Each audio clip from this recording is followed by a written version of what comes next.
Excellencies, ladies and gentlemen, I thank the Secretary General of the United Nations Conference on Trade and Development for organizing this extremely important meeting. The world today is grappling with a series of interlinked and unprecedented public health and economic crises. While the coronavirus does not discriminate between the rich and the poor, the most vulnerable people and countries have suffered the most. Millions are likely to fall back into poverty. In Pakistan, our efforts have been aimed at ensuring that we save people from dying from the virus and at the same time preventing them from dying from hunger. Our strategy, fortunately, has worked well so far. But continuous efforts are needed to fully overcome the second wave of the virus, and also at the same time to maintain and stimulate economic growth. COVID-19 vaccines are now being administered in developed countries, but it seems that it will take much longer time for the vaccine to fully cover the global south. Sustainable development will remain elusive as long as the pandemic persists. Developing countries are trapped between recovering from the pandemic and meeting their debt servicing obligations. In April last year, I called for a global initiative on debt relief for creating fiscal space and reviving economic growth for developing countries.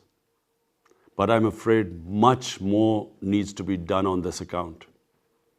Otherwise, achieving the sustainable development goals by the target date of 2030 will remain a daunting challenge.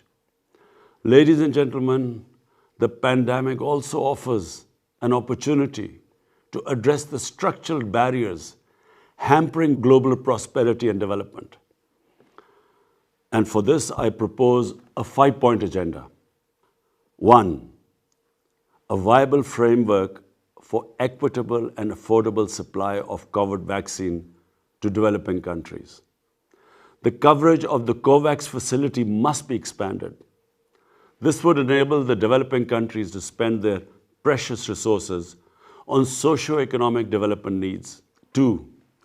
Additional debt relief by suspending debt repayments for the most stressed countries until the end of the pandemic, and restructuring of the public sector debt under an agreed and inclusive multilateral framework, and expanding concessional financing through multilateral development banks.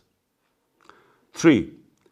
A general allocation of special drawing rights of $500 billion to help alleviate balance of payment pressures. 4. Return of stolen assets held by corrupt politicians and criminals. The illicit financial outflows from developing nations causes more poverty in this world than any other factor.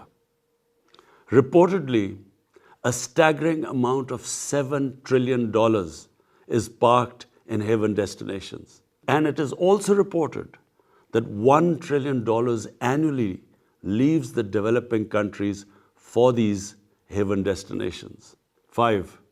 Meeting the agreed target of mobilizing the $100 billion annually by developed countries for climate action in developing countries.